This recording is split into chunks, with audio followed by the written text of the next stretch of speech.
تو ڈاکٹر صاحب آپ کی گھر میں ابھی طبیعت ٹھیک نہیں ہوئی؟ کچھ بہتر ہے.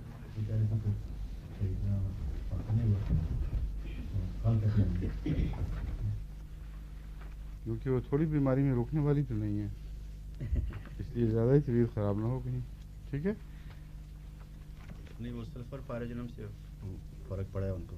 پڑا جی 2 خوراکیں لے لی انہوں نے. 2 خوراکیں 1 m کی لے لی. ٹھیک ہے. ایک اور لے لیں آج پھر شام کو. نہیں بس کا 1 m کی 2 لے چکی ہیں نا جی. ابھی نہیں. اچھا جی. اچھا آج آپ کے خط سے شروع کرتے ہیں. اچھا جی. میں نے یہاں عام دوستوں کو سب کو دعوت دی تھی کہ جو بچے ماں کے پیٹ میں کراس ہوتے ہیں دائیں بائیں لیٹے ہوئے، ان کو پستولہ سے مجھے کبھی فائدہ دکھائی نہیں دیا. پستولہ دیتا ہوں اور کوئی فرق نہیں پڑا. کولوفائلم 200 میں دی تھی تو وہ کھڑا ہو گیا بچہ، کم سے کم بچ گیا. پھر بھی پھر آپریشن نہیں کرنا پڑا وہاں کے لیے. لیکن ڈاکٹر حفیظ بھٹی صاحب نے، ڈاکٹر بن چکے ہیں آپ یا کھلاتے ہیں کم سے کم؟ سارے یہی ہم ایسے ہی ہیں کہ ہاں کوئی امبیرس ہونے کی ضرورت نہیں. ہاں آخری سال ہے جی اب تو. ڈاکٹر بھٹی صاحب نے اپنے پروفیسر سے اس کا ذکر چھیڑا تو اس نے بتایا کہ میں نے اس میں آرنی کا 200 کو بہت مفید پایا ہے، اور اپنے گھر کا بتایا کہ میری بیوی کو بھی بچے کی اسی طرح کی پوزیشن تھی تو میں نے 200 میں اس کو آرنی کا دیا اور وہ ٹھیک ہو گیا. اور اس کے بعد اس نے دوسروں کو بھی دے کے دیکھا ہے. اگر ان کا ڈاکٹر قابل اعتماد ہے تو یہ استعمال ہونا چاہیے. ٹھیک ہے. اور پھر لوگ رپورٹ کریں اگر فائدہ ہو. بچہ اگر سر نیچے ہو تو وہ درست پوزیشن ہے، بغیر کسی نقصان کے آرام سے ولادت ہوتی ہے. اگر سر اوپر ہو تو پیٹھ چونکہ بھاری ہے اس لیے وہ نقصان پہنچاتا ہے، یا تو آپریشن کرنا پڑتا ہے یا پھر اسٹیچز لگتے ہیں، کافی تکلیف ہوتی ہے حاملہ عورت کو. اور اگر وہ ٹرانسورس ہو یعنی ادھر لیٹا ہوا تو پھر تو کوئی صورت نہیں اس کی سوائے اس کے آپریشن کیا جائے، ورنہ بعض عورتوں کی جان ضائع ہو جاتی ہے اسی حالت میں. اس میں آرنی کا 200 کے متعلق یہ سنا ہے. پوٹینسی بھی بدلائی جا سکتی ہے ادھر ادھر. میں آپ کو کچھ آج کل کی جو کتابیں ہیں ان کے حوالے سے، نئی کتابوں کے حوالے سے کچھ دواؤں کے متعلق، بیماریوں کے متعلق عمومی طور پر بتا رہا تھا. آج کے لیے میں نے جو نوٹس تیار کیے ہیں ان میں بچوں کے لیے آج کل یہاں بہت بیماریاں پھیلی ہوئی ہیں اور ٹیکے لگوانے پڑتے ہیں، خاص طور پر وہ پریونٹیو ٹیکے کہتے ہیں، اس سے بھی بیماریاں بہت پھیل جاتی ہیں. ایک کہلاتا ہے انفینٹائل فالج، انفینٹائل پیرالسس. کیوں ڈاکٹر صاحب وہ کیوں ہوتا ہے؟ جو میننجائٹس کے بعد ہو سکتا ہے، یا جو برین میننجائٹس کے بعد تو ہوتا ہے جی، وہ بھی انفینٹائل ہی کہلائے گا. بچے کے بچہ بڑا عمر کا بھی ہو ذرا، اس کو بھی بڑے عمر والوں کو بھی ہو جاتا ہے. جی. لیکن یہ جو ہے میرے خیال میں عام طور پر فورسیپ لگنے سے برین کی انجری ہو جی اس کے بعد بھی اس کے بعد بھی فالج ہو جاتا ہے، اور وہ بعض بار پھر بہت خطرناک اور ساری عمر کے لیے بچہ بیکار ہو جاتا ہے. تو جو بھی صورت ہو اس کے لیے عام طور پر لیتھرائٹس یا لیتھرائسس ہے، لیتھرائسس سٹائوا، یہ عام دوا ہے جو ایسے موقع پر دی جاتی ہے 30 اور 200 میں. اور اس کے علاوہ وہ جو اس کی دوا ہے ڈفتھیرینم، وہ فالجوں میں بھی اثر بہت اچھا رکھتی ہے. ڈفتھیریا کا توڑ بھی ہے، اور جیسا کہ ڈفتھیریا کے بعد ہونے والے فالج میں اثر دکھاتی ہے، وہ بچپن کے فالج میں ڈفتھیرینم بھی مفید دوا ہے. آج کل یہاں ممز کا بڑا شور ہے، ٹیلی ویژن کے اوپر بھی اشتہار آتے ہیں یا تنبیہ آتی ہے کہ فوری طور پر ٹیکے لگوا لو. ممز کی بیماری معلوم ہوتی ہے یہاں پھیلی ہوئی ہے، آپ کو پتہ ہے؟ زیادہ نہیں دیکھی، لیکن یہ جو MMR کہتے ہیں نا جی ممپس میزلز اینڈ روبیلا، ہاں ان کو زیادہ دے رہے ہیں تاکہ لوگ لگوا لیا ہاں کریں. نہیں، لیکن میں نے آج اشتہار دیکھا ہے صرف ممز کا. اچھا، میں نے زیادہ ٹیلی ویژن کے اوپر جی وہ میں نے آن کیا تھا صبح آنے سے پہلے، جی جی تو اتفاق سے اس وقت ممز کا اشتہار آ رہا تھا اچھا اور یہ لکھا ہوا تھا کہ بہت پھیل رہا ہے یہ اور بہت خطرناک چیز ہے، اس کے نتیجے میں فالج بھی ہو جاتے ہیں اور بھی بہت سی بیماریاں ہیں، اس لیے بلا تاخیر ٹیکے لگوا دیے جائیں. ممز کی چوٹی کی دوا پیلو کارپن ہے، پیلو کارپس بھی کہتے ہیں، پیلو کارپن بھی، اور یہ خدا کے فضل سے افیکٹو ہے ممز کو کہ پریونٹیو کے طور پہ. ممز کی دوائیں جو دیتے ہیں یہ ان میں خطرہ یہ ہے، یعنی اس کو حفظ ما تقدم کے طور پہ جو ٹیکے لگاتے ہیں ان میں خطرہ یہ ہے کہ کچھ حصہ جن کو ٹیکہ لگے بچوں کا ان پر اثر ہو جاتا ہے، اور یہ ضروری نہیں کہ ممز نکلیں، لیکن ممز کے بعد کے اثرات بھی پیدا ہو جاتے ہیں ان پر، کیونکہ اس کے اندر ٹاکسین کافی ہوتی ہے. اس لیے ہومیوپیتھک بہرحال بہتر ہے اور پیلو کارپن مجرب دوا ہے، اس لیے بچوں کو پیلو کارپن دے دیں، اور اگر اسکول وغیرہ کی طرف سے حکمل ٹیکہ لگانا ہو تو بے شک لگوائیں، میرے حوالے سے ٹیکے سے نہ رک جانا. مگر میں سمجھا رہا ہوں کہ پیلو کارپن خدا کے فضل سے مجرب بہت اچھی دوا ہے، لیکن اس وقت ملنی چاہیے جب ممز ابھی شروع نہ ہو چکے ہوں. ممز کی سب سے بڑی اگر شروع ہو جائیں تب بھی پیلو کارپن کے نتیجے میں پھر اس میں زیادہ الجھنیں پیدا نہیں ہوتی اور عام طور پر بغیر بد اثرات کے بچہ ٹھیک ہو جاتا ہے. لیکن ممز کی مصیبت یہ ہے کہ کوئی بھی اثر ابھی ظاہر نہیں ہوتا تو ممز کی بیماری یعنی کان پیڑوں کی بیماری پھیلنا شروع ہو جاتی ہے. بالکل صحت مند بچے جن کی پر کوئی علامتیں ظاہر نہ ہوں ان کے اندر انفیکشن کے بعد 21ویں دن علامتیں ظاہر ہوتی ہیں، اور وہ پہلا دور ہے وہ زیادہ خطرناک ہے. اس میں وہ عام بیماریاں لگاتا پھرتا ہے، گھر میں سارے اس کا جوٹا پیتے ہیں، تو لعاب سے پھیلتی ہے یہ بیماری. اس لیے بلا تاخیر سب بچوں کو پیلو کارپس شروع کرا دینی چاہیے. 30 میں کچھ دیر دے کے روزانہ صبح شام، پھر 200 کی 2 خوراکیں دے دیں، پھر 1000 کی 1 خوراک دے دیں. میرے خیال میں یہ خدا کے فضل سے افیکٹو مؤثر حفظ ما تقدم ثابت ہوگا. بچوں میں ایک بیماری ملتی ہے ڈاؤن سنڈروم. کئی بچے یہاں بھی آتے ہیں، مسجد میں بھی میں نے دیکھا ہے بعض بچے ملتے ہیں، کینیڈا میں مجھے بعض ملے تھے، امریکہ میں بھی ملاقاتوں کے درمیان ملے. ان سب بچوں کو میں سلفر اور بیراٹا کارب 200 میں آلٹرنیٹلی دیتا رہا ہوں، اور بہت نمایاں فرق پڑ چکا ہے ان میں 6 مہینے سال کے اندر.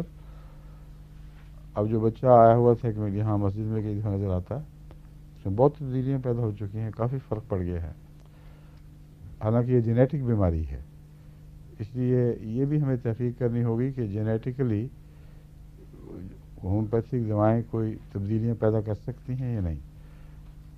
وہ تبھی ہو سکتا ہے کہ بڑی بڑی لیبارٹریز میں اپنا تعاون پیش کیا جائے، ہومیوپیتھ بعض اپنی خدمات پیش کریں جو ان چیزوں پہ ریسرچ کرتی ہیں. جیسے فرانس میں ایک ہومیوپیتھ نے ایک نوبل لاریٹ کے ساتھ تعاون کے ساتھ ریسرچ کی پیشکش کی تھی. آپ کو پتہ ہے نا اس کیس کا کہ نہیں؟ میں بتا چکا ہوں پہلے بھی ایک دفعہ. فرانس میں ایک چوٹی کا ہومیوپیتھ تھا، بہت اچھا ذہین. اس نے ایک جو بایو کیمسٹ نوبل لاریٹ جس کو نوبل پرائز ملا تھا بایو کیمسٹری میں، اس نے کہا کہ میں ہومیوپیتھک کے تمہارے ساتھ مل کے تجربے کرنا چاہتا ہوں. میرے پاس تو کوئی ذرائع ریسرچ کے لیبارٹریز وغیرہ نہیں ہیں، تم کر سکتے ہو اور تمہیں علم ہے کہ کیا تجربے ہوں تو تم مطمئن ہوگے کہ اندرونی تبدیلیاں ہو سکتی ہیں.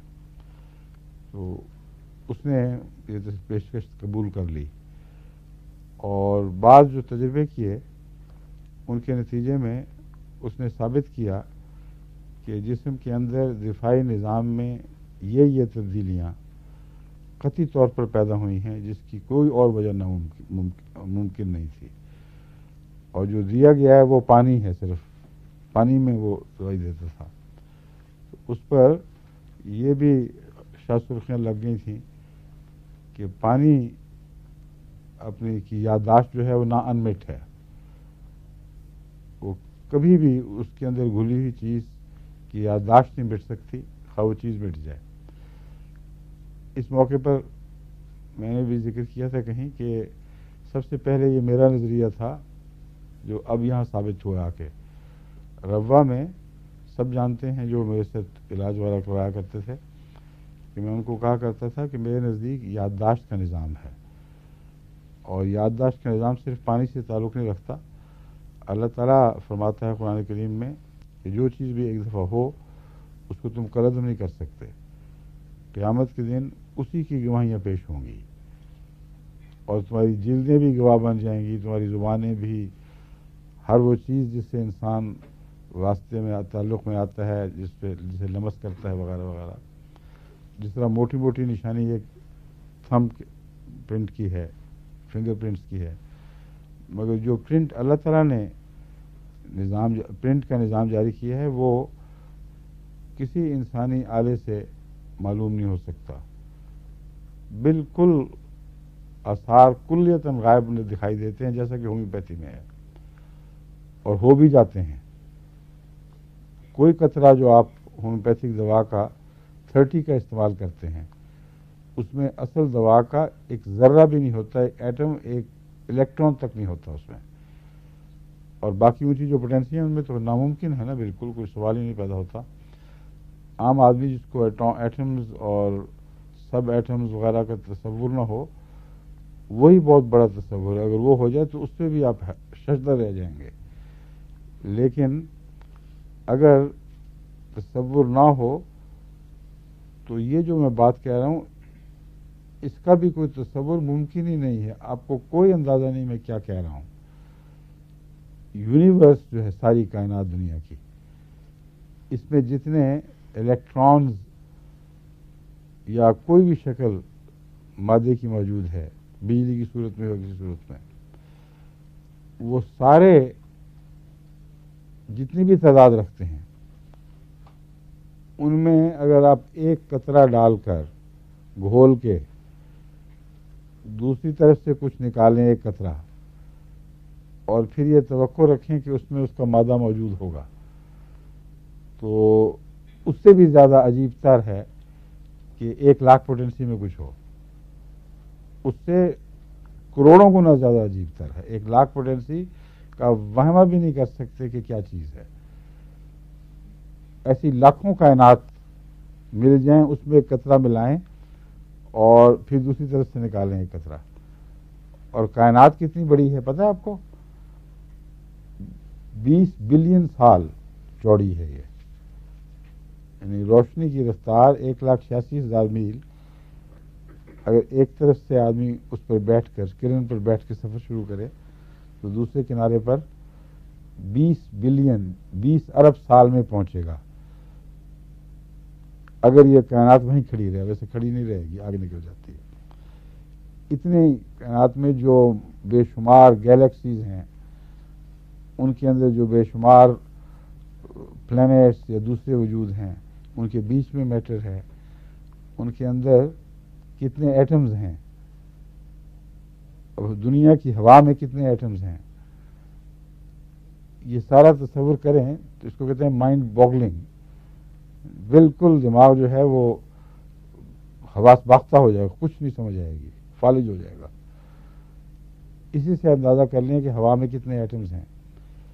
کہ کہتے ہیں کہ سیزر نے جو آخری سانس لیا تھا، اس سانس کے ایٹم اگر سب ہوا میں گھل مل گئے ہوں تو ہم جو سانس لیتے ہیں اس میں ایک ایٹم سیزر کے ایٹم ضرور ہوتا ہے۔ اتنی وسیع کائنات میں ایک سانس میں اتنے ایٹم ہوتے ہیں کہ وہ ایٹم گھل مل کے ایک سانس کے برابر حجم میں ساری فضا میں جو زمین کی گرد پھیلی ہوئی ہے اس طرح مل جل گئے ہوں گے کہ ہر سانس میں سیزر کے سانس کا آخری سانس کا ایک ایٹم ضرور ہوگا.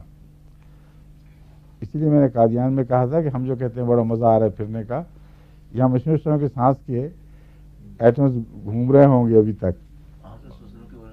وہ تو 1400 سال پہلے کی بات ہے.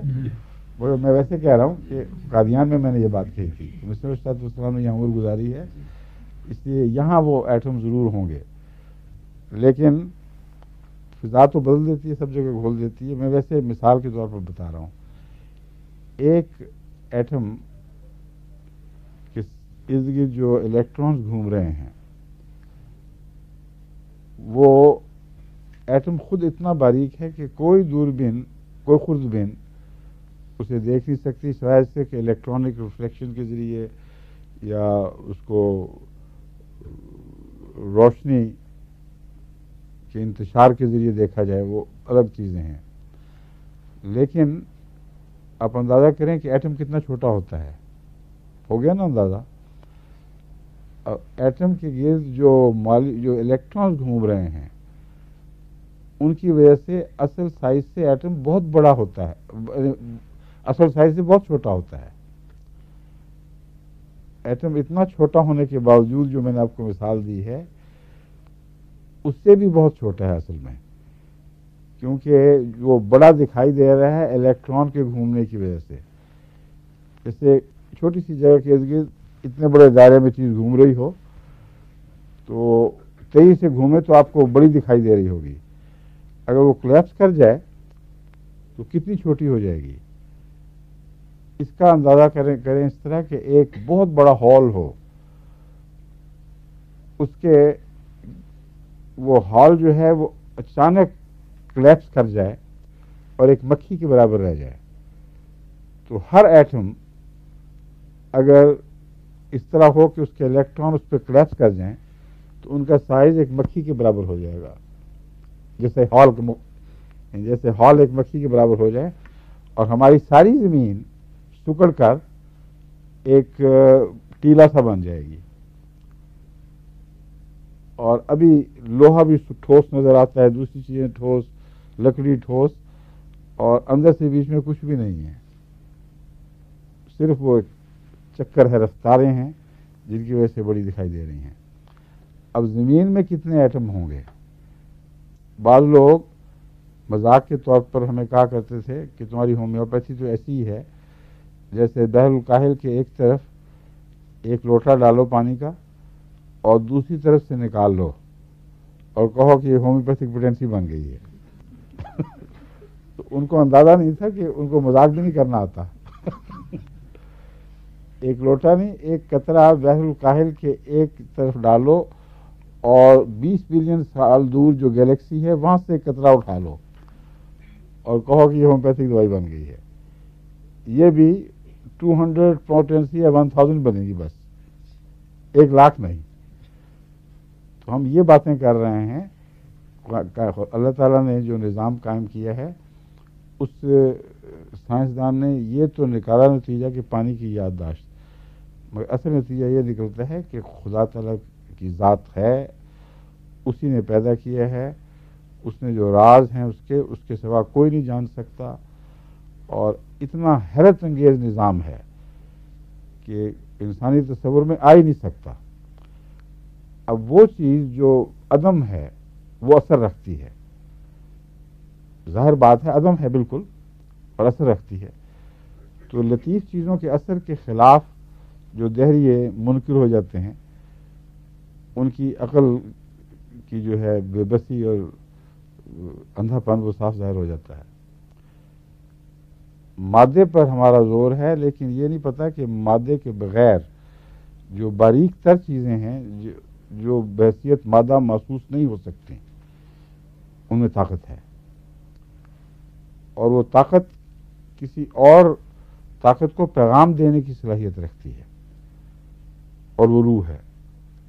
اس طرح سلسلہ بسلسلہ ذہن خدا کی طرف منتقل ہوتا ہے، اور ایک قطعی قانون کے طور پر ایک ہومیوپیتھ ثابت کر سکتا ہے. اس میں کوئی فرضی کہانی نہیں، کوئی فلسفہ نہیں ہے کہ 1 لاکھ کی پوٹینسی نے، جس میں لاکھوں کائنات مل جائیں اگر، اور ان میں ایک ایٹم گھول کے تو دوسری طرف سے کچھ نکالا جائے، اس سے بھی زیادہ طاقت ہوتی ہے جو اصل مادے میں طاقت موجود ہے۔ 1 لاکھ پوٹینسی کے قطرے میں اس سے بہت زیادہ طاقت ہوتی ہے جتنی اصل قطرہ جس سے وہ بنائی گئی تھی۔ اور مثال میں نے دی ہے کہ لاکھوں کائنات کے اندر ایک ذرہ گھول کے تو پلی طرف سے کوئی چیز نکالنے اور کہیں کہ یہ دیکھو ہومیوپیتھی دوا بن گئی۔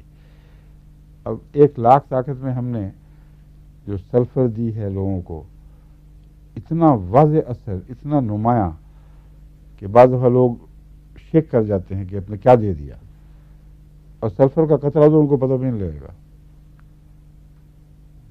کیونکہ یہ سلفر روح کی لطافتوں کو اپنا پیغام نہیں پہنچا سکتی فوراً، مادی رد عمل ہو جاتا ہے، مگر یہ جو ہومیوپیتھک پوٹینسی ہے یہ روح کی لطافتوں کو اپنا پیغام دیتی ہے، اور قطعی طور پر جسم پر اس کا رد عمل ہونا بتا رہا ہے کہ فرضی کہانیاں ہیں ہی نہیں۔ اور ایڈس کے متعلق ان کا مجھے خط ملا ہے ڈاکٹر صاحب کا کہ انہوں نے بات کی تھی ڈاکٹروں نے، وہ کہتے ہیں ہمیں بھی دکھاؤ، بتاؤ کون کون ہیں۔ میرے پاس کافی ریکارڈ موجود ہے، مگر نہ میرے پاس وقت ہے، نہ میں ان لوگوں کے سامنے پیش ہونا چاہتا ہوں۔ میں بتا رہا ہوں لوگ تجربے کریں اور جس کو توفیق ہے وہ پیش ہو۔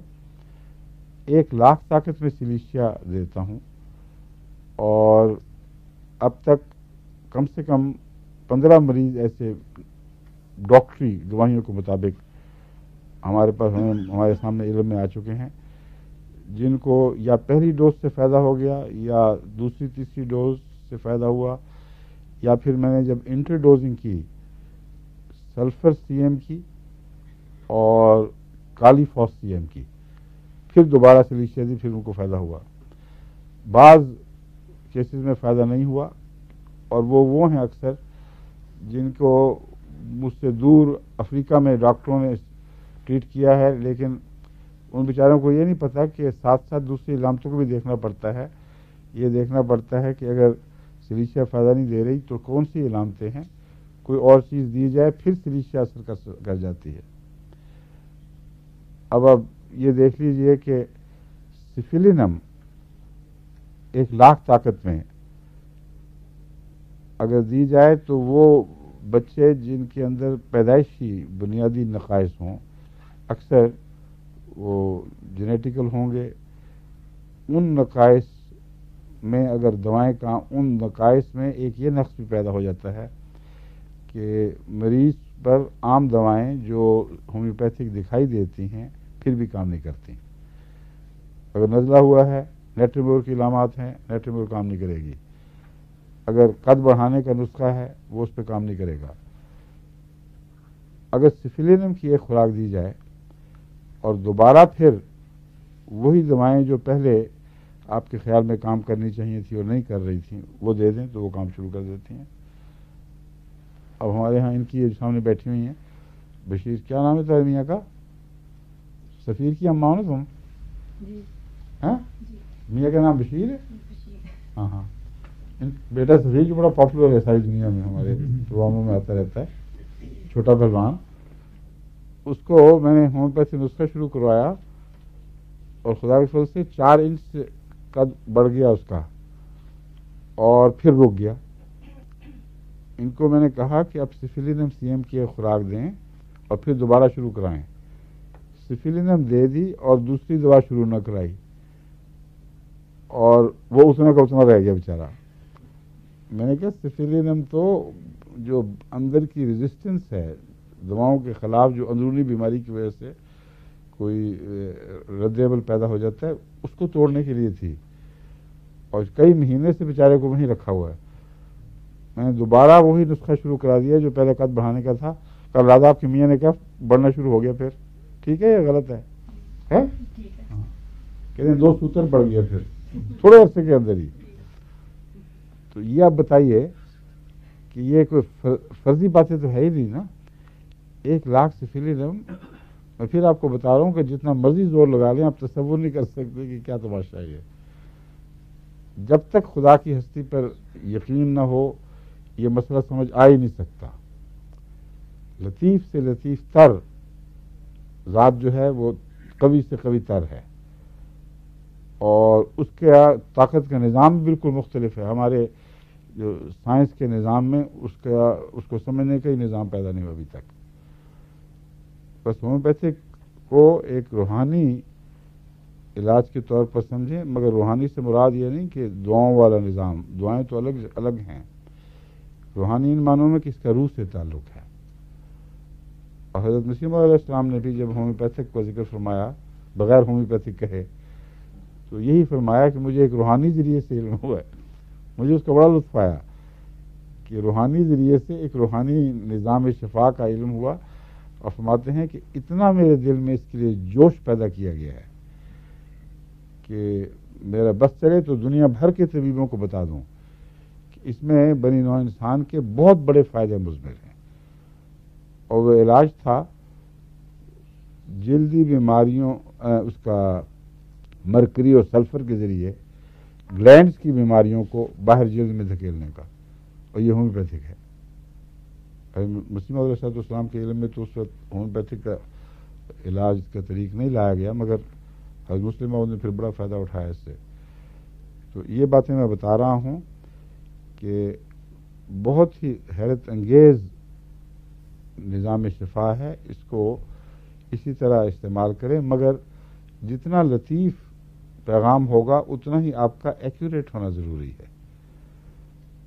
ورنہ اس فضا میں تو ہر ہومیوپیتھک دوا موجود ہے کہ نہیں؟ اس لیے وہ لوگ جو بڑے چھٹے بناتے ہیں ان کی بیوقوفی ہے. بڑا چھٹا تو ہر سانس میں ہے، کیا ضرورت ہے دوا لینے کی ہے؟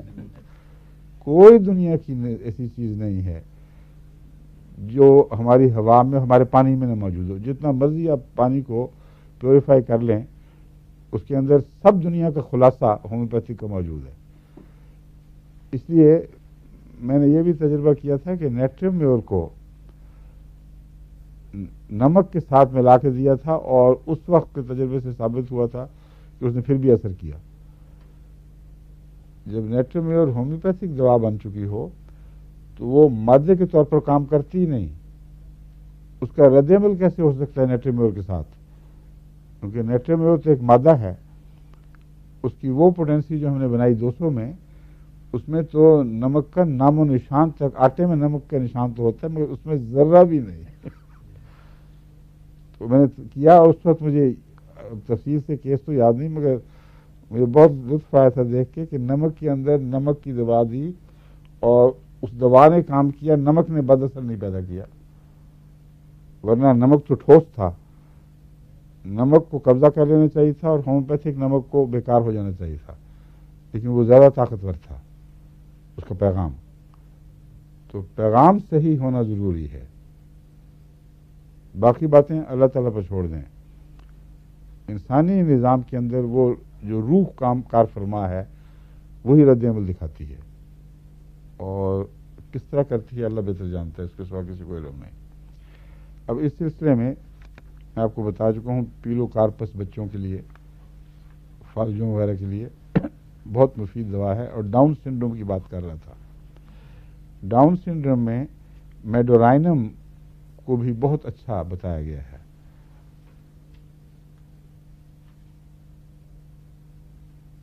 ڈاؤن سنڈروم کا اندازہ ہو گیا سب کو کیا ہوتا ہے؟ بچہ تھوڑا سا وہ کچھ منگولین سا نظر آتا ہے. ایک جو ہے نا منگولین چلڈرن، وہ ڈاؤن سنڈروم بھی کہتے ہیں، یہ وہ اور چیز فرق ہے. آگے بڑی بھی قسم لگتی ہے، دیکھنے میں تو ایک ہی طرز ہے، اس میں سے یہ تو زیادہ جو پروناؤنس ہو جاتے ہیں جو منگولین فیچرز. تو منگولین چائلڈ اور ڈاؤن سنڈروم غالباً بنیادی طور پر ایک ہی چیز ہیں، کیونکہ شکلیں ان کی ایک جیسی ملتی ہیں. صرف میرا خیال ہے منگولین اس کو کہہ دیتے ہوں جو زیادہ ایڈوانس ہو. کئی بچے میں نے سفر کرتے ہوئے رستے میں دیکھے ہیں. ایک دفعہ ناروے میں جہاز پر دیکھا تھا، بہت ہی حد سے زیادہ بڑی ہی شکل تھی اس کی منگولین کی، اور ماں باپ کو ہر وقت اس کو سنبھالنا پڑتا تھا. لیکن جن کو بھی میں نے سلفر اور برائٹا کارب 200 میں آلٹرنیٹلی دیا، انہوں نے بہت نمایاں ان میں نمایاں تبدیلی پیدا ہوئی خدا کے فضل سے. اور اس کو بھی یاد رکھیں، میں اونچا نہیں زیادہ دیا، اب ہو سکتا ہے زیادہ اونچی طاقت دینے سے اور زیادہ گہرا اثر ہو. لیکن یہ جو دوا ہے میڈورائنم، اس کے متعلق بھی بیان کیا جاتا ہے. ڈاؤن سنڈروم میں مجھے اس کو استعمال کرنے کا پہلے کبھی موقع نہیں ملا، لیکن تعریف کرنے والے بہت تعریف کرتے ہیں کہ یہ بہت سی علامتوں کو مٹا دیتا ہے یا کم کر دیتا ہے. پوری کیور اس سے پھر بھی ثابت نہیں. یہ جو آپ نے بتایا نا یہ ڈیلٹا کا یہ پرسوں کا ایک خط میں یہ ہے؟ عورت نے لکھا جی. اچھا کیا؟ جی حضور میں خط کر لے آؤں گی. نہیں لکھا زبانی بتا دیں جی گے، زبانی ہم نے اس تو نے- گوائیاں تھوڑی لینی ہے آپ سے. اس نے یہی لکھا ہے کہ اس کا بچہ یہ ڈاؤن سنڈروم تھا اور سلفر اور برائٹا کاپ دینے سے اسے نمایاں فرق پڑا ہے اس بات کا کہ پہلے ہم چھٹی لیتے تھے خاص طور پر اس کے لیے کہیں لے جانے کے لیے گھر میں رکھنے کے لیے، تو بہت فرق ہے اس کو. ہاں اس کو یہ بھی لکھ دیا میڈورائنم بھی. اچھا جی 1000 میں ایک خوراک دے دیں، اچھا کچھ دیر کے بعد پھر دوبارہ برائٹ سلفر اور کاپ شروع کر دیں. میڈورائنم تو ایسی ہے جو لاجسٹک سپورٹ کے طور پر استعمال کی جا سکتی ہے، توپ خانے کے طور پہ. اس کو 200,000 CM میں دے کر پھر دوبارہ شروع کروائیں، بلکہ میرا تو خیال ہے کہ CM ہی دلوا دیں اس کو. اچھا جی. پھر جب وہ بالکل ٹھیک ہو جائے خدا کے فضل سے، پھر اس کو کہیں کہ وہاں جا کے ڈاکٹروں سے ٹیسٹ کروائیں کہ ان کے اندر وہ جو بنیادی سیلز ہوتے ہیں کروموسومز وغیرہ کے اندر تبدیلیاں ہوئی ہیں کہ نہیں. کر سکتے ہیں مطلب. اچھا بچوں کے ایگزیما اور خارش وغیرہ کے لیے بہت ہم تنگ آتے ہیں بیچارے بچوں کو دیکھ دیکھ کے جو ٹھیک نہیں ہوتے ہم سے، اور بہت پھیلی ہوئی ہے یہ چیز. کئی دفعہ خیال آیا ہے کہ کوئی یہاں کے جو ٹیکے ویکے لگتے ہیں شاید ان کا اثر ہو یا فضا میں کوئی آلودگی ہے. اس ضمن میں نے آپ کو پہلے بھی کئی دوائیں بتائی ہیں. سورائنم ایسے بچوں کے لیے جو بہت بچپن میں پیدا ہوتے ہی ان کی جلد سے مادہ سے نکلنے لگ جائے، 1000 میں یا اونچی طاقت میں مفید ہے. پھر ڈل کا ہمارا بتایا تھا آج کل کے موسم میں، کئیوں کو فائدہ ہوا کئیوں کو نہیں بھی ہوا. پھر ایک دوا پیٹرولیم بعض بچوں میں تو بہت مفید نکلی ہے، پیٹرولیم دینے سے بالکل صفائی ہو گئی. ریڈیو برومیٹم 30 میں دیتا رہا ہوں، اس سے بھی فائدہ پہنچا ہے. ایک نئی دوا جو ایک آج کل انگلستان میں جو ہومیوپیتھ استعمال کر رہے ہیں وہ بہت تعریف کرتے ہیں کہ بہت اچھا اثر رکھتی ہے. میرے پاس ہے، میں نے منگوائی ہوئی، مجھ سے لے لینا، مگر مجھے کبھی اس کے استعمال کا موقع نہیں ملا. اب شروع کر دو. اس کا نام ہے مورگن کو اور مورگن پیورا. یہ دونوں میرے پاس ہیں. ڈاکٹر حامد اللہ صاحب نے مجھے وہاں سے بھجوائی تھیں، کیونکہ وہ ان دواؤں سے ان ٹچ رہتے ہیں نا. آج کل جو نئی نئی دوائیں نکل رہی ہیں ہندوستان میں، اکثر ان کا ان سے رابطہ ہوتا رہتا ہے. تو مورگن کو اور مورگن پیورا یہ بہت تعریف کرتے ہیں. ہو سکتا ہے آج کل جو ہمارے پاس بچے ہیں جن کو علاج نہیں ہو رہا، ان کو خلیل کے بچوں کو بھی دے کے دیکھو. ٹھیک ہے. اب ایک دوا ہے ڈسینٹری کو، ڈسینٹری یعنی پیچس سے بنائی ہوئی ہے. اس کے متعلق وہ کہتے ہیں کہ عام طور پر پیچس کے خلاف دوائیں کام نہ کر رہی ہوں تو یہ دے دی جائے، پھر دوسری دوائیں دی جائیں تو وہ مفید ہوں گی. بعض دفعہ یہ خود بھی اثر دکھاتی ہے، اکیلی بھی کافی ہو جاتی ہے. لیکن سب سے زیادہ اس کا اثر معدے کے پیلورک اینڈ پر پڑتا ہے، جو نیچے کی طرف کا منہ ہے نا معدے کا، جہاں جو انتری سے اس کو ملاتا ہے، وہاں بعض دفعہ تشنج ہو جاتے ہیں، بعض دفعہ وہاں سوزش ہو جاتی ہے اور اسپیزمز ہو جاتے ہیں.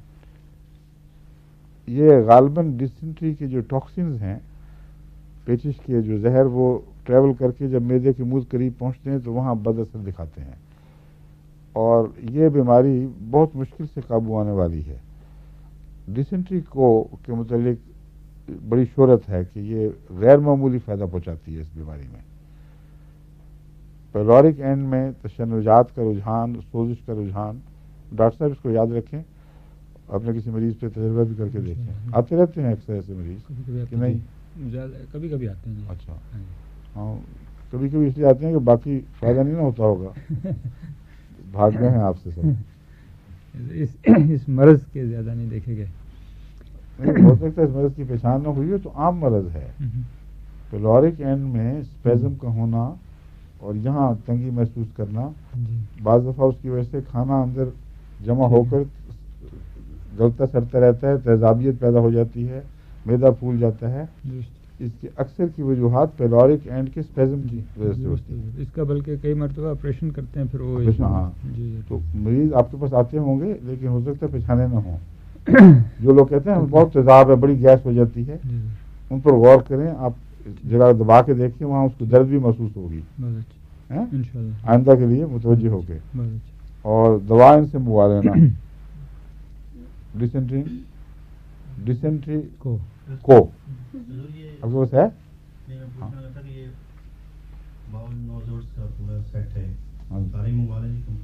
میرے پاس ہیں کچھ، میں دے دوں گا، جو رہ جائیں گی منگوا لینا.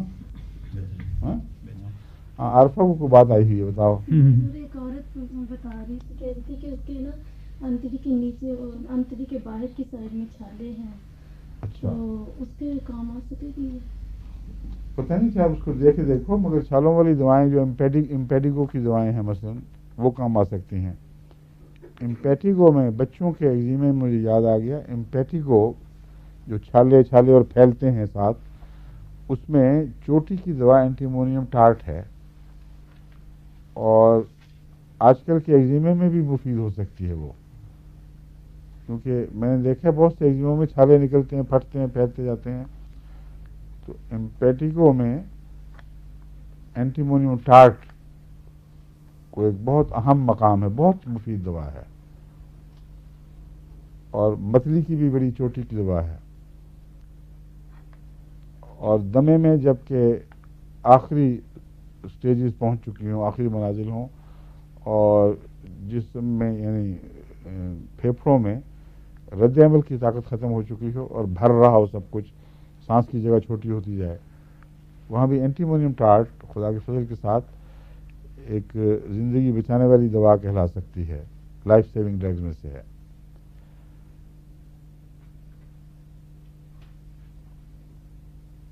اچھا، ماں کے دودھ پیتے ہوئے بچوں کی قبض کے لیے ایک اسپیسیفک دوا ہے. خواہ ماں کا دودھ پیتے ہوں یا کسی اور عورت کا، دودھ پیتے بچوں کو اگر قبض ہو جائے تو اس کی دوا پتہ کیا ہے؟ ایلیومینا. ابھی عجیب بات ہے، جو عام طور پر تو ایلیومینا کے زہر برتن کے ابلے ہوئے دودھ سے پہنچا کرتے ہیں، کیونکہ یہاں اکثر ایلیومینا کا رواج ہے، مگر بچے کی قبض ایلیومینا سے دور ہوتی ہے.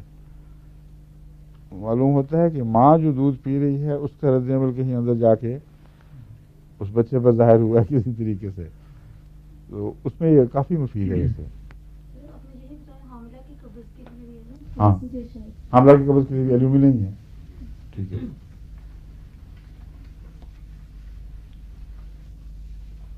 اچھا، دانتوں کے زمانے میں بچوں کی جو بیماریاں ہیں ان کی دوائیں یاد ہیں آپ کو؟ ہاں، ان کی بیماریاں کس میں اور دوائیں؟ ٹیرنگ ٹربلز، اور کلکیریا فلور اور کالی فوس.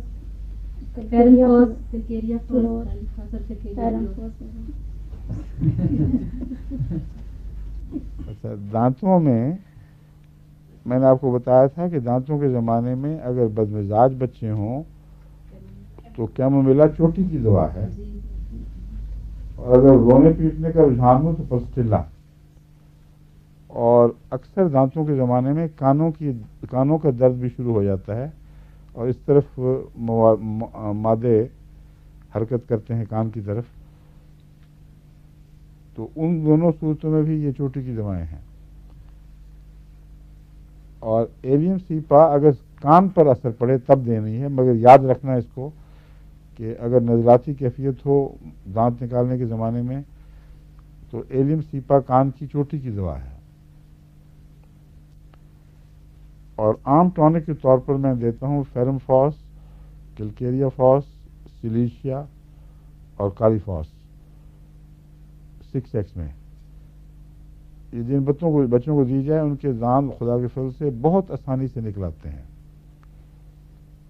کیلکیریا فاس، کیلکیریا فلور یہ بھی ہے ساتھ بتایا تھا نا میں نے. ہاں ٹھیک ہے. سلیشیا بھی. فیرم فاس انفیکشن کے توڑ کے لیے اور بلیڈنگ کو ٹھیک کرنے کے لیے، اور ساتھ کالی فاس اعصاب کو طاقت دینے کے لیے. یہ مل کر بہت مفید نسخہ ہے.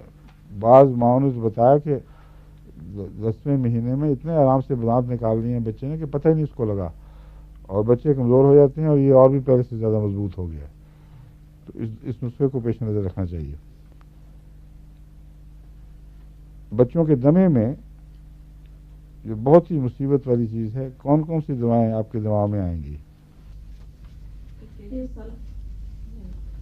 بالکل ٹھیک. اور یہ بھی ہماری اچھی ڈاکٹر بن رہی ہیں ماشاء اللہ. تو بڑی ہلکے سے جی گائے مجبوراً مانگ رہی ہوں مگر وہ بات نہیں. ہاں بتائیں. تو جو وہ دمے کا نسخہ ہم دیتے ہیں وہ آرسینک کا کاربوہائیڈریٹ بہت اچھا نسخہ. تو دوسرا ایک فاسفورس مفید دیکھا نا آپ نے. جی. اور فاسفورس فیٹی. اور اگر لنگز کی انفیکشن ہو یا خطرہ ہو اس کا تو، یا لنگز کے ٹونک کے طور پر کچھ دینا ہو تو عام طور پر فاسفورس 30 اور برائونیا 30 آپس میں عدل بدل کر دینی چاہیے، اور بیسیلینیم 200 میں اس کے علاوہ. تو یہ لنگز کو تیار کر دیتے ہیں. لیکن کچھ اور نسخے ہیں جو میں آپ کو بتانا چاہتا ہوں. ہاں جی بتائیں آپ. ہائیڈروسانک ایسڈ اور ہائیڈروفوبینم بھی. یہ دونوں 200 طاقت میں دیتا ہوں اگر اسپیزم ہو. خاص طور پر وہ بچے یا وہ بڑے بھی جن کو وہ انہیلر لینے کی عادت ہو، وہ چھڑانے کے لیے میں دیتا ہوں. مجھے کئی خط ملے ہیں جس میں انہوں نے لکھا ہے کہ خدا کے فضل سے ہماری انہیلر کی عادت چھوٹ گئی ہے. وہ عادت چھڑانا 2 وجہ سے ضروری ہے. عام طور پر ڈاکٹر انہیلر لینے والوں کو یہ نہیں بتاتے کہ اگر بہت لمبا عرصہ انہیلر لیے جائیں تو سینٹرل نروس سسٹم معاف ہونا شروع ہو جاتا ہے، اور بعض دفعہ ٹھیک ہونے کی بھی بہت عرصہ بعد تک یہ اثرات ظاہر ہوتے ہیں. ہاتھ کانپنے لگیں گے، ہاتھ پاؤں میں سے جان نکلنی شروع ہو جائے گی، سارا بدن کمزور ہو جائے گا اور کوئی علاج نہیں ہو سکے گا. یہ باتیں ہر انہیلر والے کو تو نہیں ہوں گی، لیکن کچھ ایسے ضرور ہیں جن کے سینٹرل نروس سسٹم کو یہ چیزیں معاف کر دیتی ہیں. اور یہ تسلیم شدہ حقیقت ہے. ان کے جو پمفلٹس ہیں دواؤں کے ساتھ آتے ہیں ان کو پڑھ کے آپ دیکھ لیں. اس میں آخر پر اسمال پرنٹ میں لکھا ہوگا یہ کہ بعض مریضوں پر یہ بھی اثر ہو جاتا ہے. ایک تو اس نہایت ہولناک خطرے سے بچانے کے لیے ضروری ہے کہ انہیلر کا استعمال شاذ کے طور پر کیا جائے. جب جان بچانا ضروری ہو اس وقت مجبوری ہے. ایک آدھ دفعہ کبھی استعمال کر لیا جائے حسب ضرورت تو کوئی نقصان نہیں ہے، مگر مستقل عادت کے طور پر کیا جائے تو یہ خطرہ بھی ہے. اور دوسرا بڑا خطرہ یہ ہے کہ انہیلر کچھ دیر کے بعد اثر چھوڑ دیتا ہے اور اس سے دگنی طاقت کا انہیلر استعمال کرنا پڑتا ہے. ابھی امریکہ سے مجھے خط آیا ہے کہ ان کے عزیز کو انہیلر کا انہوں نے وہ نسخہ دیا ہے جو کہتے ہیں کہ اس سے زیادہ ہمارے پاس کچھ نہیں ہے اب، اور بچہ وہ استعمال کر رہا ہے. میں نے کہا اگر خدا نہ خواستہ اس کو دوبارہ حملہ ہوا اور یہ نسخہ آپ کچھ عرصے سے دے رہے ہوں گے تو پھر آخر پہ کام نہیں کرے گا، اور ایسا سخت کلیپس ہوگا، شکنجے میں آ جائے گا پھیپڑا یا سانس کی نالی کہ اسی حالت میں دم نکل جاتا ہے. اور اسی کی ایک رپورٹ ابھی امریکہ ہی سے ملی تھی. ایک نسبتاً بڑی عمر کا بچہ یا نوجوان وہ دم گھٹ کے مر گیا کیونکہ انہیلر کی عادت تھی اور انہیلر نے کام چھوڑ دیا تھا. اور پھر جو اسپیزم ہوا ہے اس نے ایسا جکڑا ہے کہ کوئی جگہ کوئی امکان نہیں رہا سانس کا. اور اسی طرح ہمارے گھر کی ایک بچی بھی, شامی کی بیٹی بھی امریکہ میں فوت ہوئی تھیں, وہ بھی انہیلر لیتی تھیں, آخری انہیلر نے جواب چھوڑ دے دیا. تو انہیلر حسب ضرورت استعمال کریں بے شک جان بچانے کے لیے, لیکن پوری کوشش کریں اس سے نجات کی. اس کا ایک طریق تو یہ ہے کہ جو میرا نسخہ ابھی انہوں نے بتایا ہے, ہومیوپیتھک نسخہ, وہ عام طور پر مفید ہے. اس کے علاوہ کیلکیریا سلف اونچی طاقت میں بھی جڑ سے بیماری کو اکھاڑنے میں مفید ہے. کالی بائکرم بھی جس سے مرگی کے لیے مفید ہے, دمے میں بھی مفید ہے. پوٹیشیم سلف بھی مفید ہے.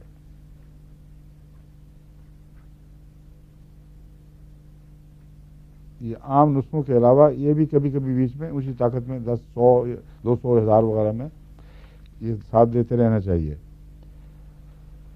سمندر کے کنارے جن بچوں کا دمہ بڑھ جائے ان کے لیے کون سی دوائیں کام آئیں گی؟ ٹھیک ہے. اور نیٹرم میور بھی ہے, نیٹرم سلف بھی ہے. دل کا مارا نہیں, دل کا مارا ہو سکتا ہے, مگر دل کا مارا تو موسموں کے بار بار عدلنے بدلنے کے لیے چوٹی کی دوا ہے, اور نمی بھی چونکہ پائی جاتی ہے اس لیے ہو سکتا ہے. مگر نمکین پانی والی ہوا جو سمندر کے کنارے ہوتی ہے, جو دروازوں کی جالیاں بھی فوراً گلا دیتی ہے, اس ہوا میں اگر طبیعت زیادہ خراب ہو, اس میں چوٹی کی دوائیں ہیں کارسینوسین, نیٹرم میور اور نیٹرم سلف.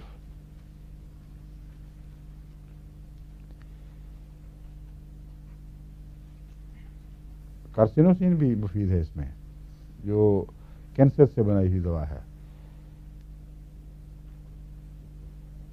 کارسینوسین اور نیٹرم میور میں یہ بات پائی جاتی ہے کہ بعض مریضوں کو سمندر کے قریب آ کے فائدہ ہوتا ہے اور بعض مریضوں کو تکلیف بڑھ جاتی ہے. اس لیے یہ ضروری نہیں کہ سمندر کے کنارے ایسے مریض کی تکلیف بڑھے تو نیٹرم میور کام آئے گی. بعض دفعہ تکلیف میں کمی بھی آتی ہے تو کیس نیٹرم میور کا ہی رہتا ہے. نیٹرم میور اور کارسینوسین میں دونوں باتیں پائی جاتی ہیں. ایسے مریض باہر اگر ٹھیک ہوں تو سمندر کے کنارے آ کر طبیعت زیادہ خراب ہو جاتی ہے. ایسے مریض باہر اگر خراب ہوں تو سمندر کے کنارے آ کر طبیعت ٹھیک بھی ہو جاتی ہے. اور ان دونوں صورتوں میں یہ دو دوائیں کام آ سکتی ہیں, ان کی علامتیں دیکھنی چاہیے. لیکن سمندر کے کنارے آ کر طبیعت ضرور خراب ہو اور دور ہٹ کر فائدہ پہنچے, اس کے لیے برومیم دوا ہے. برومیم میں یہ بات ہے کہ خشک علاقے میں سمندر سے دور ہٹ جائے مریض تو اس کو ضرور فائدہ ہوگا, اور جب بھی سمندر کے کنارے آئے گا مریض اس کو نقصان ہوگا. ٹھیک ہے. اور ٹیوبرکلینم اور سلفر یہ دو ایسی دوائیں ہیں جن میں ضرور تکلیف بڑھتی ہے. بات سنیں, برومیم الٹ ہے, معاف کرنا, نیٹرم میور کے الٹ ہے. نیٹرم میور میں سمندر کے کنارے تکلیف بڑھتی ہے, برومیم میں سمندر سے دور ہٹ جائے تو تکلیف بڑھتی ہے, سمندر کے قریب آئے تو فائدہ ہو جاتا ہے. غلطی سے میں یہ کہہ بیٹھا ہوں, اس کو ٹھیک کر لیں. برومیم سمندر کے کنارے آرام پاتی ہے, اور وہ دوا جو ضرور تکلیف دیتی ہے وہ ٹیوبرکلینم ہے, یعنی سلک کا مادہ, اس سے بنائی ہوئی دوا. اس میں یہ بات پائی جاتی ہے کہ سمندر کے کنارے ضرور تکلیف پڑے گی. اس لیے ایسے مریض جن کی تکلیفیں سمندر کے پاس رہنے کی وجہ سے, مثلا کراچی کے مریض ہیں, ان کو ٹیوبرکلینم کی ضرور پوٹینسیاں لینی چاہیے, اور بہتر یہ ہے کہ رائزنگ پوٹینسی ملیں. روزمرہ دوا لینے سے اس سے نجات ملتی ہے, اور مرض کو جڑ سے اکھاڑنے والی دوا ہے یہ. بیسیلینم اور ٹیوبرکلینم دونوں ملتے جلتا اثر رکھتی ہیں، لیکن ٹیوبرکلینم کو سمندر کے کنارے زیادہ استعمال کیا جاتا ہے۔ ٹیوبرکلینم کی رائزنگ پوٹینسی کیا چیز ہے معلوم ہے نا آپ کو؟ جی سب کو پتا ہے؟ جی جو 2 چوٹی کے ہومیوپیتھ ہیں وہ نہیں بولے، وہ نہیں بولیاں۔ رائزنگ پوٹینسی سے مراد یہ ہے، یہ میں نے محاورہ بنایا ہوا ہے کہ 200 سے شروع کر کے 1 لاکھ تک پہنچنے میں قریباً 1.5 سال کا وقفہ لگے، اور 200 کی 2 خوراکیں ہفتے کے وقفے سے دے دیں، پھر نسبتاً بڑے وقفے سے 1000 کی 2 خوراکیں، پھر نسبتاً بڑے وقفے سے 10,000 کی 2 خوراک، پھر نسبتاً بڑے وقفے سے 50,000 کی مہیا ہو تو اس کی 2 خوراک، پھر آخر پر ٹیوبرکلینم 1 لاکھ دے کر 6 مہینے یا سال کے بعد ایک اور خوراک دے دیں۔ اکثر یہ دیکھا گیا ہے، بہت بھاری تعداد میں یہ رپورٹ ملی ہے کہ سل کو جڑوں سے اکھاڑ دیتی ہے یہ دوا، نہ ہڈی میں رہتی ہے، نہ لنگز میں، نہ کسی اور جگہ۔ اس لیے میں سمجھتا ہوں کہ وہ مریض جن کو السریٹیو کولائٹس ہو ان کو بھی یہ دوا ضرور استعمال کرنی چاہیے۔ السریٹیو کولائٹس میں نے ابھی اس کا تجربہ نہیں کیا، مگر جو میں اس کا حال جانتا ہوں اس سے مجھے یقین ہے کہ السریٹیو کولائٹس میں اگر کوئی چیز فائدہ پہنچا سکتی ہے تو یہ ضرور دے گی، کیونکہ السریٹیو کولائٹس کا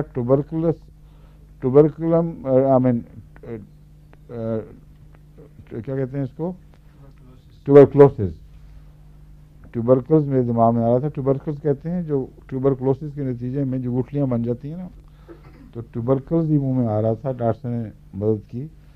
ٹیوبرکلوسس سل، اس کے لیے یہ میں نے تجویز کیا تھا نا کہ یہ دیں رائزنگ پوٹینسی میں، تو ٹیوبرکلوسس کے مادے ان کے ہر چیز کو یہ فنا کر دیتی ہے۔ لیکن آج کل جو تحقیق ہو رہی ہے اس میں یہ اندازہ ہو رہا ہے سائنسدانوں کو کہ وہ شخص جس کے اندر دبا ہوا سیل کا مادہ ہو اس میں یہ رجحان زیادہ ہوگا کہ اس کو السریٹیو کولائٹس ہو جائے۔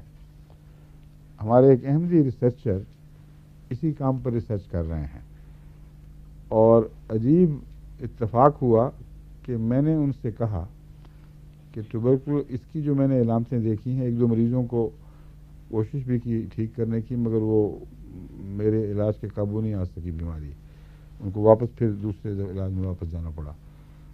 ان سے میں نے کہا کہ میں نے یہ اندازہ لگایا ہے کہ یہ دبا ہوا ٹیوبرکلوسس ہے، اور ایسے مریضوں کے لنگز پر بھی ضرور اثر ہوگا، اور اگر لنگز سے ٹھیک کیا جائے تو انتڑیوں پر حملہ ہو سکتا ہے، انتڑیوں سے زبردستی ٹھیک کریں گے تو ہو سکتا ہے لنگز پر اثر پڑے، مگر ٹیوبرکولر مادہ دبا ہوا یہ اس میں ضرور ہے۔ تو انہوں نے یہ حیرت انگیز بات بتائی کہ ان کے پروفیسر کا یہی نظریہ ہے، اور ان کا یہ نظریہ بن رہا ہے اپنے تجارب کی وجہ سے، اور انہوں نے خصوصیت سے اس پی ایچ ڈی کے طالب علم کو یہی پروجیکٹ دیا ہے کہ یہ تحقیق کرو کہ اس کا ٹیوبرکلوسس سے کیا تعلق ہے۔ تو ہومیوپیتھک جو طرز فکر ہے وہ سائنٹیفک ہے، اس کی علامتوں کو غور سے دیکھیں اور آپس میں ان کے تعلقات میں لائیں، تو لیبارٹریز میں ٹیسٹ نہ بھی کر سکیں تو بسا اوقات صحیح نتیجہ نکال لیتے ہیں۔ اس لیے ٹیوبرکلوسس کا اگر دبا ہوا اثر ہے، جو ابھی تک قطعی طور پر ثابت نہیں ہے مگر اس کے امکانات پیدا ہو رہے ہیں، تو رائزنگ پوٹینسی میں ٹیوبرکلوزم دینے سے مجھے امید ہے کہ انشاءاللہ ضرور فائدہ پہنچے گا، اور مرض دوسری دواؤں کے قابو آ جائے گی جن کے قابو وقتی طور پر آتی ہے۔ السریٹیو کولائٹس میں مصیبت یہ ہے، ایک دوا دیں، چند دن کے بعد مریض خوش آ جائے گا کہ ٹھیک ہو گیا بس، اور ہفتے کے بعد روتا ہوا آئے گا کہ بڑی سخت پیچش دوبارہ شروع ہو گئی، خون بہہ گیا، برا حال ہو گیا۔ پھر ایک اور دوا دیں، وہ شکر ہے اب لگی ہے، آدمی خود بھی سمجھتا ہے بس لگ گئی، اور پھر آ کے وہی کہانی دوبارہ. مہینے 2 مہینے کے اندر جتنا خون اس کا کم ہوتا ہے اتنا ڈاکٹر کا بھی کم ہو جاتا ہے. آخر کہنا پڑتا ہے کہ بابا واپس چلے جاؤ اپنے پرانے علاج کی طرف. یہ دوا اگر دیں تو میرا خیال ہے کہ اس سے انشاءاللہ فائدہ پہنچے گا. اب آپ کو نعیمہ کھوکھر کے تجربے بڑے دلچسپ، اور وہ لوگوں کی طرف سے جو ان کو خطوط ملے ہیں، وہ کہاں غائب ہو جی؟ آئے نہیں، کہاں گئے وہ سارے؟ دفتر میں پڑے ہوئے ہیں. جی نعیمہ صاحبہ، آپ کو دیے تھے نا کچھ؟ وہ میں وہی تو بتا رہا ہوں، وہ میں نے لانے سے ساتھ میری غلطی سے کہیں رہ گئے وہ بیچارے. اس میں جو چیزیں خاص طور پر قابل توجہ ہیں وہ یہ کہ میں سورائنم 1000 میں دیا کرتا ہوں اگر عمر سے پہلے بال سفید ہو رہے ہوں، خاص طور پر اگر لٹوں میں ہو رہے ہوں. تو اس کے متعلق بھی کئی ان کو خطوط ملے ہیں کہ خدا کے فضل کے ساتھ سورائنم ہی سے یہ سب ٹھیک ہو گئے. اور کچھ یاد ہے آپ کو تجربے؟ باقی میں کل لے آؤں گا، لیکن ابھی بتا دیں زبانی کچھ یاد ہے تو. حضور ایک تو وہ نیٹرم آپ نے کسی بچے کو نیٹرم فاس دی تھی جسے ناخن کھانے کی عادت. بالکل 200 میں، جی 200 میں دی تھی نا. جی میں نیٹرم بھی دیتا ہوں، لیکن نیٹرم فاس بھی کبھی کبھی. اس بچے کو نیٹرم فاس 200 میں دی تھی. اس کی ماں کا ان کو خط ملا ہوا ہے. کہتے ہیں اللہ کے فضل سے، کہتے ہیں ایک یہی انگلستان کا بچہ ہے، ایک ہی خوراک سے بالکل ٹھیک ٹھاک ہو گیا. اس کے ناخن بڑھنے شروع ہو گئے، ورنہ پہلے چھوٹے ہوتے جا رہے، کتر کتر کے اس نے نیچے کر دیے تھے ناخن اپنے، نارمل ہو گیا. وہ نہیں کھاتا. نیٹرم میور کی بھی، نیٹرم میور کا بھی تھا. ہاں وہ 30 میں دیا تھا نا. جی وہ ہاں 30. اس کی بھی گواہی موجود جی ہے. اس کی بھی بات. اور کوئی بات؟ حضور ایک آپ سے پوچھنا تھا کہ ایک بچے کو 6 دنوں سے مسلسل بخار ہے. اچھا حالانکہ آپ کا یہ نسخہ پہلا سارا دے دیا گیا. کون سا؟ یہ مطلب ایکونائٹ اور وہ والا بھی دے دیا تھا، آرنیکا اور ایکونائٹ 1000 میں. سلفر پیراجنم دیے؟ نہیں وہ نہیں دی ابھی. جو بخار مسلسل ہو جی اس کو سلفر اور پیراجنم ضرور دینی چاہیے، 200 میں ملا کے 2-3 دفعہ دن میں دیں بشک. اور اس کے علاوہ اس کو دیا جا سکتا ہے فیرم فاس کالیفاس 6x میں. وہ دے رہی ہیں؟ جی اب وہ جاری رکھیں اور بدلنا نہیں چاہیے بار بار. نہیں بدلنا نہیں. ایسے مریض کا جو علاج شروع کریں غور کر کے شروع کریں تو پھر وہی رکھیں. سلفر پیراجنم 200 یہ ملا کر دیں اس کو باقاعدہ دن میں 3 دفعہ، اور مجھے رپورٹ کریں پھر. اور اگر نہ فرق پڑا تو سیلیشیا CM میں دینی پڑے گی، ایک خوراک صرف. کیونکہ عارفہ تمہاری بہن کا کیا حال ہے؟ ماشاء اللہ اب ٹھیک ہے الحمدللہ.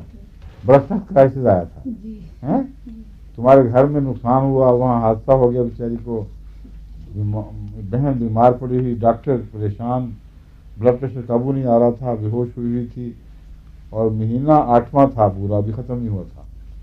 اور ڈاکٹر چاہتے تھے کہ کچھ دیر ان کو مل جائے تو پھر یا انڈیوس کریں بچہ یا وہ آپریشن کر دیں، مگر وہ آپریشن بھی خطرناک تھا. بہت خطرناک حالات تھے، کرائسس آ گیا تھا. ٹھیک ہے نا؟ تو پھر انہوں نے فضل کیا، بیٹی پیدا ہوئی ہے، آپریشن کے ذریعے کی ہے نا. ہاں اس کے سارے بچے، لیکن بلڈ پریشر نارمل ہو گیا تھا نا اس سے جی پہلے. بالکل حضور، مجھے لگتا ہے آپ کی دعا کی وہی میں نے اللہ نے فضل فرمایا. کیونکہ وہی ٹائم مجھے روفی کا فون آیا تھا، بڑا سخت گھبرایا ہوا کہ وہ تو گئی ہاتھ سے. میں نے کہا نہیں سوال ہی نہیں، تم ابھی رات کو وقت تھا، میں نے کہا ابھی یہ دوائیں بھجواؤ اور عارفہ کو کہو جا کے اس کو علاج شروع کر دے. تو عارفہ پہنچ گئی تھی. 1:30 بجے تک تم نے دوائیاں دی، جی اللہ نے فضل کیا، دعا بھی کی، دوا بھی دی، اور صبح تک نارمل ہو گیا تھا بلڈ پریشر. اور آپریشن میں تسلی ہو گئی، انہوں نے کہا بے شک کر لو. تو وقت کے اوپر خدا کے فضل سے بہت کام آنے والا علاج ہے.